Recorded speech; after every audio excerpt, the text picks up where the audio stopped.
ಭಾರತ ಮೂಲದ ಗಗನಯಾತ್ರಿ ಸುನಿತಾ ವಿಲಿಯಮ್ಸ್ ಭೂಮಿಗೆ ಮರಳುವುದು ಸನ್ನಿಹಿತವಾಗಿದೆ.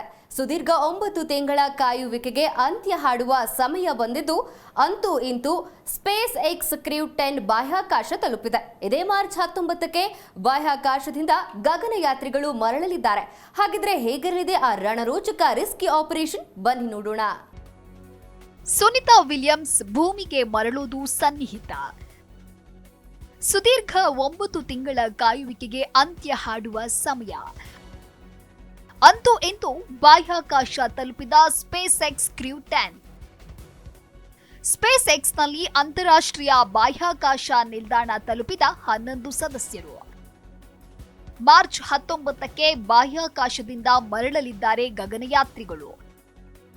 ಹೇಗಿರಲಿದೆ ಗೊತ್ತಾ ಆ ರಣರೋಚಕ ರಿಸ್ಕಿ ಆಪರೇಷನ್? ಹೌದು, ಇದು ಒಂದು 2 ದಿನಗಳ ಕಾಯುವಿಕೆ ಅಲ್ಲ. ಸತತ 9 ತಿಂಗಳಿಂದ ಅಂತಾರಾಷ್ಟ್ರೀಯ ಬಾಹ್ಯಾಕಾಶ ಕೇಂದ್ರದಲ್ಲಿ ಸುನಿತಾ ವಿಲಿಯಮ್ಸ್ ಕಾದು ಕುಳಿತಿದ್ದು, ಕೊನೆಗೂ ಆ ಕಾತುರ, ಕುತೂಹಲ, ಕಾಯುವಿಕೆಯ ಸಮಯ ಬಂದೇ ಬಿಟ್ಟಿದೆ. ನಾಸಾ ಸ್ಪೇಸ್ ಎಕ್ಸ್ ಕ್ರೂ 10 ಅಂತಾರಾಷ್ಟ್ರೀಯ ಬಾಹ್ಯಾಕಾಶ ಕೇಂದ್ರವನ್ನ ಯಶಸ್ವಿಯಾಗಿ ತಲುಪಿದೆ.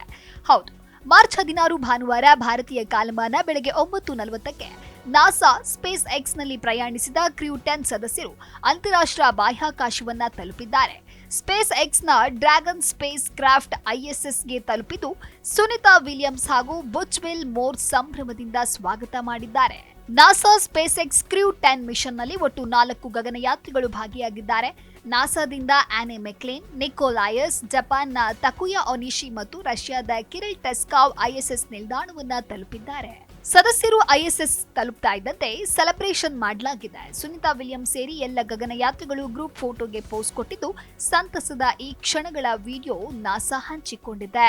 ಈ 4 ಸೇರ್ಪಡೆಯಿಂದ ಒಟ್ಟು 11 ಸದಸ್ಯರು ಸದ್ಯ ಅಂತಾರಾಷ್ಟ್ರೀಯ ಬಾಹ್ಯಾಕಾಶ ನಿಲ್ದಾಣದಲ್ಲಿ ಉಳಿದುಕೊಂಡಿದ್ದಾರೆ. ಇನ್ನು ಕೆಲವೇ ದಿನಗಳಲ್ಲಿ ಬಾಹ್ಯಾಕಾಶ ನಿಲ್ದಾಣದಿಂದ ಕ್ರೂ 9ನ 4 ಸದಸ್ಯರು ವಾಪಸ್ ಬರಲಿದ್ದಾರೆ. ಅದರಲ್ಲಿ ನಾಸಾದ ನಿಕ್ ಹೇಗ್, Sunita Williams, Butch will more ಮತ್ತು ಗಾರ್ಬನೋ ವಾಪಸ್ ಬರಲಿದ್ದಾರೆ. ತಾಂತ್ರಿಕ ದೋಷದಿಂದ ಬಾಹ್ಯಾಕಾಶದಲ್ಲೇ ಕಳೆದ 9 ತಿಂಗಳಿಂದ ಸಿಲುಕಿರುವ Sunita Williams, Butch will more ಭೂಮಿಗೆ ಕಾಲಿಡುವ ಕಾಲ ಸನ್ನಿಹಿತವಾಗಿದೆ. ಗಗನಯಾತ್ರಿಗಳನ್ನ ಕರೆತರಲು ನಾಸಾ ನಿರಂತರ ಹೋರಾಡ್ತಾ ಇದೆ. ಇದೀಗ ಸ್ಪೇಸ್ ಎಕ್ಸ್ ಕ್ರೂ 9 ಮಿಷನ್ ಬಾಹ್ಯಾಕಾಶಕ್ಕೆ ಧುಮುಕಿದ್ದು, ಗಗನಯಾತ್ರಿಗಳ ರಕ್ಷಣೆಗೆ ರಿಸ್ಕಿ ಆಪರೇಷನ್ ಶುರುವಾಗಿದೆ. ಸುನಿತಾ ವಿಲಿಯಮ್ಸ್ ಅವರ ಅಂತರಿಕ್ಷ ವಾಸಕ್ಕೆ ಕೊನೆಗೂ ಮುಕ್ತಿ ಸಿಗುವ ಘಳಿಗೆ ಸನ್ನಿಹಿತವಾಗಿದೆ. ಮಾರ್ಚ್ 19ರೊಳಗೆ ಸುನಿತಾ ವಿಲಿಯಮ್ಸ್ ಮತ್ತು ಬುಚ್ ವಿಲ್ ಮೋರ್ ಬಾಹ್ಯಾಕಾಶ ನಿಲ್ದಾಣದಿಂದ ಹೊರಡುವ ಪ್ರಕ್ರಿಯೆಗೆ ಚಾಲನೆ ಸಿಗಲಿದೆ. ಎಲ್ಲವೂ ಅಂದುಕೊಂಡಂತೆ ಆದರೆ ಮಾರ್ಚ್ 19ರಂದು ಬಾಹ್ಯಾಕಾಶ ವಿಮಾನ ನಿಲ್ದಾಣದಿಂದ ಭೂಮಿಯತ್ತ ತೆರಳಲಿದ್ದಾರೆ. 9 ತಿಂಗಳ ನಂತರ ಭೂಮಿಗೆ ಬರ್ತಾ ಇರುವ ಕಾರಣ ಅವರಿಗೆ ಹವಾಮಾನ ಅನುಕೂಲಕರವಾಗಿರಬೇಕು. ಬಾಹ್ಯಾಕಾಶದಿಂದ ಹೊರಟ 2-3 ದಿನಗಳ ನಂತರ ಭೂಮಿ ಮೇಲೆ ಇರ್ತಾರೆ. ಗಗನಯಾತ್ರಿಗಳ ಸುರಕ್ಷಿತ ಮರಳುವಿಕೆಗೆ ನಾಸಾ ಮತ್ತು ಸ್ಪೇಸ್ ಎಕ್ಸ್ ಸಂಪೂರ್ಣ ಸಿದ್ಧತೆ ಮಾಡಿಕೊಂಡಿವೆ. ಅಟ್ಲಾಂಟಿಕ್ ಸಾಗರದಲ್ಲಿ ಬಂದು ಇಳಿಯಲಿದ್ದಾರೆ. ಬಾಹ್ಯಾಕಾಶದಿಂದ ಭೂಮಿಯ ಮೇಲೆ ಇಳಿಯುವ ಪ್ರಕ್ರಿಯೆಯನ್ನ ಸ್ಪ್ಲಾಶ್ ಡೌನ್ ಎನ್ನಲಾಗುತ್ತೆ. 8 ದಿನಗಳ ಕಾರ್ಯಾಚರಣೆಯ ಭಾಗವಾಗಿ ಇಬ್ಬರು ಗಗನಯಾತ್ರಿಗಳು 2024 ಜೂನ್ 6ರಂದು ಬೋಯಿಂಗ್ ಸ್ಟಾರ್ಲೈನರ್ ಕ್ಯಾಪ್ಸೂಲ್ನಲ್ಲಿ ಭೂಮಿಯಿಂದ ಕೇವಲ 408 ಕಿಲೋಮೀಟರ್ ಮೇಲಿರುವ ಅಂತಾರಾಷ್ಟ್ರೀಯ ಬಾಹ್ಯಾಕಾಶ ನಿಲ್ದಾಣಕ್ಕೆ ತೆರಳಿದ್ರು. ಜೂನ್ 14ರಂದು ಭೂಮಿಗೆ ಮರಳಬೇಕಾಗಿತ್ತು. ಆದರೆ ಹೀಲಿಯಂ ಸೋರಿಕೆಯಿಂದಾಗಿ ಸ್ಟಾರ್ಲೈನರ್ ಕ್ಯಾಪ್ಸೂಲ್ ತಾಂತ್ರಿಕ ಸಮಸ್ಯೆಗಳನ್ನು ಎದುರಿಸಿತ್ತು. ಹೀಗಾಗಿ ಗಗನಯಾತ್ರಿಗಳನ್ನ ಅಲ್ಲಿಯೇ ಬಿಟ್ಟು ಸ್ಟಾರ್ಲೈನರ್ ಕ್ಯಾಪ್ಸೂಲ್ ಭೂಮಿಗೆ ತಲುಪಿತ್ತು. ಅಂದಿನಿಂದ ಇಬ್ಬರು ಗಗನಯಾತ್ರಿಗಳು ಬಾಹ್ಯಾಕಾಶ ನಿಲ್ದಾಣದಲ್ಲಿ ಉಳಿದುಕೊಂಡಿದ್ದಾರೆ. ಭಾರತ ಮೂಲದ ಅಮೆರಿಕದ ಖಗೋಳ ವಿಜ್ಞಾನಿ ಸುನಿತಾ ವಿಲಿಯಮ್ಸ್ ಹಾಗೂ ಬುಚ್ ವಿಲ್ ಮೋರ್ ಅವರನ್ನ ಯಶಸ್ವಿಯಾಗಿ ಭೂಮಿಗೆ ವಾಪಸ್ ಕರೆತರುವ ಕಾರ್ಯಾಚರಣೆ ಆರಂಭವಾಗಿದೆ. ಭಾರತದ ಮೂಲದ ಡಾಕ್ಟರ್ ದೀಪಕ್ ಪಾಂಡ್ಯ ಮತ್ತು ಬೋನಿ ಪಾಂಡ್ಯ ಪುತ್ರಿಯಾಗಿರುವ 59 ವರ್ಷದ ಸುನಿತಾ ಬಾಹ್ಯಾಕಾಶಕ್ಕೆ ಹೋದ ಮೊದಲ ಮಹಿಳಾ ಗಗನಯಾತ್ರಿ ಎನ್ನುವ ಹೆಗ್ಗಳಿಕೆಗೆ ಪಾತ್ರರಾಗಿದ್ದಾರೆ. ಇವರು ಮೊದಲ ಬಾರಿಗೆ 2006ರಲ್ಲಿ ಯಶಸ್ವಿ ಗಗನಯಾತ್ರೆ ಕೈಗೊಂಡಿದ್ರು. 9 ತಿಂಗಳ ಬಳಿಕ ಭೂಮಿಗೆ ಬಂದ್ರೆ ಆರೋಗ್ಯ ಸಮಸ್ಯೆ. ಗಗನಯಾತ್ರಿಯ ಪಾದ ಮಗುವಿನ ಪಾದದಂತೆ ಅನುಭವ. ಪ್ರವಾಸಕ್ಕೆ 2-3 ದಿನ ಹೋದ್ರೆ ಶೀತ ಜ್ವರ ಅಂತ ಹಾಸಿಗೆ ಹಿಡಿಯುವ ನಾವು ಬೇಡಪ್ಪ ಬೇರೆ ಊರಿನ ಸಹವಾಸ ಅಂತೀವಿ. ಆದ್ರೆ 9 ತಿಂಗಳಿಂದ ಬಾಹ್ಯಾಕಾಶದಲ್ಲೇ ಕಾಲ ಕಳೆದ ಗಗನಯಾತ್ರಿಗಳ ಆರೋಗ್ಯದ ಬಗ್ಗೆ ಒಮ್ಮೆ ಯೋಚನೆ ಮಾಡಿದ್ರೆ ಭಯ ಆಗತ್ತೆ. ಹಾಗಂತ ಅವರು ನಮ್ಮಂತೆ ಸಾಮಾನ್ಯರಾಗಿ ಇರುವುದಿಲ್ಲ. ಇಂತಹ ಸಂದರ್ಭಗಳನ್ನ ಹೇಗೆ ಎದುರಿಸಬೇಕು ಅನ್ನೋ ತರಬೇತಿ ಅವರಲ್ಲಿ ಇರುತ್ತೆ. ಆದ್ರೆ ಆರೋಗ್ಯ ಸಮಸ್ಯೆ ಅವರನ್ನ ಹೆಚ್ಚಾಗಿ ಕಾಡೋದ್ರಲ್ಲಿ ಡೌಟ್ ಇಲ್ಲ. 9 ತಿಂಗಳ ಕಾಲ ಬಾಹ್ಯಾಕಾಶದಲ್ಲಿದ್ದ ಕಾರಣ ಗಗನಯಾತ್ರಿಗಳ ಮೇಲೆ ಖಂಡಿತವಾಗಿ ಒಂದಷ್ಟು ಪರಿಣಾಮ ಬೀರುತ್ತೆ. ಯಾಕೆಂದ್ರೆ ಗುರುತ್ವಾಕರ್ಷಣೆ ಪ್ರಕ್ರಿಯೆಯಿಂದ ದೂರವಿದ್ದಾರೆ.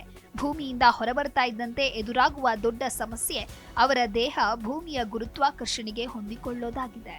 ಸುನಿತಾ ಮತ್ತು ವಿಲ್ಮೋರ್ ಭೂಮಿಗೆ ವಾಪಸ್ ಬಂದರೂ ಅವರಿಗೆ ಹಲವಾರು ಸವಾಲುಗಳು ಎದುರಾಗಲಿವೆ. ಅಂತಾರಾಷ್ಟ್ರೀಯ ಬಾಹ್ಯಾಕಾಶ ನಿಲ್ದಾಣದಲ್ಲಿ ಅವರು ಭೂಮಿಯ ಗುರುತ್ವಾಕರ್ಷಣೆಯ ಪ್ರಭಾವದಿಂದ ಹೊರಗಿದ್ದಾರೆ. ಸ್ಪೇಸ್ ಎಕ್ಸ್ ರಾಕೆಟ್ನಲ್ಲಿ ವಾಪಸ್ ಬರುವಾಗ ಅವರು ಭೂಮಿಯ ಗುರುತ್ವಾಕರ್ಷಣೆಗೆ ಒಳಗಾಗ್ತಾರೆ. ಆಗ ಅವರ ದೇಹದಲ್ಲಿ ಹಲವಾರು ಬದಲಾವಣೆಗಳಾಗಲಿವೆ. ಸುಮಾರು 9 ತಿಂಗಳುಗಳ ಕಾಲ ಭೂಮಿಯ ಗುರುತ್ವಾಕರ್ಷಣೆಯಿಂದ ದೂರ ಉಳಿದಿದ್ದ ಅವರಿಗೆ ಬೇಬಿ ಫೂಟ್ ಎಂಬ ಹೊಸ ರೀತಿಯ ಸಮಸ್ಯೆ ಕಾಡಲಿದೆ. ಬೇಬಿ ಫೂಟ್ ಎಂದ್ರೆ ಮೃದು ಪಾದ. ತಿಂಗಳಾನುಗಟ್ಟಲೆ ಗುರುತ್ವಾಕರ್ಷಣೆಯಿಂದ ಹೊರಗಿದ್ದ ಕಾರಣ ಅವರ ಪಾದಗಳು ತೀರಾ ಮೃದುವಾಗಿರುತ್ತೆ. ಬರೀ ಪಾದದಲ್ಲಿ ಅವರು ಮನೆಯಲ್ಲೂ ಕೆಲವು ದಿನಗಳ ಕಾಲ ನಡೆದಾಡುವಂತಿಲ್ಲ. ಹಾಗಾಗಿ ಭೂಮಿಗೆ ಬಂದ ಕೂಡಲೇ ಅವರನ್ನ ಕೆಲವು ದಿನಗಳ ಕಾಲ ಆಸ್ಪತ್ರೆಯಲ್ಲಿ ಇರಿಸಿ ಆರೈಕೆಯನ್ನ ಮಾಡಲಾಗತ್ತೆ. ಅವರ ಪಾದ ಸಹಜ ಸ್ಥಿತಿಗೆ ಮರಳೋದಷ್ಟೇ ಅಲ್ಲ, ಭೂಮಿಗೆ ಬಂದ ನಂತರ ಅವರ ರಕ್ತದೊತ್ತಡ ಹಾಗೂ ದೇಹದ ಮೇಲಾಗುವ ಪರಿಣಾಮಗಳನ್ನು ನೋಡಿಕೊಂಡು ಅದಕ್ಕೆ ತಕ್ಕಂತೆ ಅವರಿಗೆ ಚಿಕಿತ್ಸೆ ನೀಡಲಾಗತ್ತೆ. ದೈಹಿಕವಾಗಿ ಸಾಮಾನ್ಯ ಸ್ಥಿತಿಗೆ ಮರಳಲು ಹಲವು ವಾರಗಳೇ ಬೇಕು. ಗಗನಯಾತ್ರಿ ಭೂಮಿಗೆ ಬಂದಾಗ ದೀರ್ಘಕಾಲದಿಂದ ಜ್ವರದಿಂದ ಬಳಲ್ತಾ ಇರುವ ಅನುಭವವಾಗತ್ತೆ. ಭೂಮಿಗೆ ವಾಪಸ್ ಬಂದಾಗ ಬಾಹ್ಯಾಕಾಶದಲ್ಲಿ ತೇಲಾಡಿದ ಅನುಭವವಾಗತ್ತೆ. ಯಾಕೆ ಅಂದ್ರೆ ಸೂಕ್ಷ್ಮ ಗುರುತ್ವಾಕರ್ಷಣೆ ಹೊಂದಿರುವ ಬಾಹ್ಯಾಕಾಶದಲ್ಲಿ ಗಗನಯಾತ್ರಿಗಳು ನಡೆಯೋದಿಲ್ಲ, ಬದಲಾಗಿ ತೇಲುತ್ತಾರೆ. ನೌಕೆಯಲ್ಲಿ ಕೈ ಸಹಾಯದಿಂದ ಹಿಂದೆ ಮುಂದೆ ಚಲಿಸಬೇಕಾಗತ್ತೆ, ಇಲ್ಲದಿದ್ರೆ ಹಾರಾಡಬೇಕಾಗತ್ತೆ. ಬಾಹ್ಯಾಕಾಶದಲ್ಲಿ ನಿಲ್ಲೋದ್ರಿಂದ ನಡೆಯೋದ್ರಿಂದ ಪಾದಗಳ ಮೇಲೆ ಒತ್ತಡ ಬೀಳಲ್ಲ. ಇದರಿಂದ ಪಾದದ ಹಿಮ್ಮಡಿಯ ಮೇಲಿನ ದಪ್ಪ ಚರ್ಮ ಸಡಿಲಗೊಳ್ಳುತ್ತೆ. ಇತ್ತ ಭೂಮಿಗೆ ಬರ್ತಾ ಇದ್ದಂತೆ ಗುರುತ್ವಾಕರ್ಷಣೆಯ ಬಲ ಸಿಗಲಿದೆ. ಸದ್ಯ ಸಮಾಧಾನದ ವಿಚಾರ ಅಂದ್ರೆ ಸುನಿತಾ ವಿಲಿಯಮ್ಸ್ ಹಾಗೂ ಬುಚ್ ವಿಲ್ಮೋರ್ ಭೂಮಿಗೆ ವಾಪಸ್ ಆಗ್ತಾ ಇರೋದು. ಎಲಾನ್ ಮಸ್ಕ್ ಅವರ ಸ್ಪೇಸ್ ಎಕ್ಸ್ ಸಹಕಾರದೊಂದಿಗೆ ಕಾರ್ಯಾಚರಣೆ ಅಂತಿಮ ಹಂತದಲ್ಲಿದೆ. ಎಲ್ಲವೂ ಅಂದುಕೊಂಡಂತೆ ಆದ್ರೆ ಮಾರ್ಚ್ 19ರಂದು ಬಾಹ್ಯಾಕಾಶದಿಂದ ಭೂಮಿಯತ್ತ ಹೊರಡಲಿದ್ದಾರೆ. ಸುನಿತಾ ವಿಲಿಯಮ್ಸ್ ಮತ್ತು ಬುಚ್ ವಿಲ್ಮೋರ್ ಸುರಕ್ಷಿತವಾಗಿ ಭೂಮಿಗೆ ಬಂದಿಳಿಯಲಿ ಅನ್ನೋದು ಎಲ್ಲರ ಆಶಯವಾಗಿದೆ. ಸುನಿತಾ ವಿಲಿಯಮ್ಸ್ ಮತ್ತು ವಿಲ್ಮೋರ್ ಅವರ ಅತ್ಯಂತ ಸುದೀರ್ಘ ಬಾಹ್ಯಾಕಾಶ ವಾಸ ಮತ್ತು 4 ಗಗನಯಾತ್ರಿಗಳು ಭೂಮಿಗೆ ಮರಳ್ತಾ ಇರೋದು ನಾಸಾ ಪಾಲಿಗೆ ಮಹತ್ವದ ಕ್ಷಣವಾಗಿದೆ. ಅದೇನೇ ಇರಲಿ, ಭಾರತೀಯ ಮೂಲದ ನಾಸಾ ಗಗನಯಾತ್ರಿ ಸುನಿತಾ ವಿಲಿಯಮ್ಸ್ ಭೂಮಿ ಸ್ಪರ್ಶಿಸುವ ದಿನ ಹತ್ತಿರ ಬರ್ತಾ ಇದೆ. ಸುನಿತಾ ವಾಪಸ್ ಬರೋದು ಯಾವಾಗ ಎನ್ನುವ ಪ್ರಶ್ನೆಗೆ ಉತ್ತರ ಸಿಕ್ಕಿದೆಯಾದ್ರೂ ಸುನಿತಾ ಭೂಮಿಗೆ ಸುರಕ್ಷಿತವಾಗಿ ಹಿಂತಿರುಗಲಿ ಎಂದು ಜನರು ಪ್ರಾರ್ಥಿಸ್ತಾ ಇದ್ದಾರೆ. ಹೀಗೆ ಸಾಕಷ್ಟು ಗೊಂದಲಕ್ಕೆ ಕಾರಣವಾಗಿದ್ದ ಗಗನಯಾತ್ರಿಗಳ ವಾಪಸ್ ವಿಚಾರ ಕೊನೆಗೂ ಕೊಂಚ ರಿಲೀಫ್ ನೀಡಿದೆ. ಇಬ್ಬರು ಗಗನಯಾತ್ರಿಗಳು ಮಾರ್ಚ್ 19ಕ್ಕೆ ಭೂಸ್ಪರ್ಶ ಮಾಡೋದು ಖಚಿತವಾಗಿದೆ. ಯಾವುದೇ ಸಮಸ್ಯೆ ಇಲ್ಲದೆ ಈ ಕಾರ್ಯಾಚರಣೆ ಯಶಸ್ವಿಯಾಗಲಿ ಅನ್ನೋದು ಎಲ್ಲರ ಹಾರೈಕೆಯಾಗಿದೆ. Desk bureau, Zee Kannada news. Zee Kannada news ಈಗ ನಿಮ್ಮ ಮನೆಯಲ್ಲೇ ನೋಡಿ. ಎಲ್ಲ ಕೇಬಲ್ಗಳಲ್ಲಿ ಈಗ ಲಭ್ಯ. ನಿಮ್ಮ ನೆಚ್ಚಿನ ಜಿ ಕನ್ನಡ ನ್ಯೂಸ್ ಈಗ ಸನ್ ಡೈರೆಕ್ಟ್ ನಲ್ಲಿ number 292, Tata Play number 1664, Jio TV number 1334, NXT digital number 30, N cable number 30, city networks 51, U digital number 162, GTPL number 17, Rockline telecommunications number 42, Shri Basaveshwara cable number 168, rural cable network 60, Vinayaka digital 57, Abhishek cable 821, city channel 53, Siddeshwara cable network 57, ವಿ4 digital infotech 628, Surya digital networks 53, Gajanan digital number 836, Malnad infotech private limited number 56, Metrocast number 830, victory digital number 167ರಲ್ಲಿ ನೋಡಿ ಆನಂದಿಸಿ.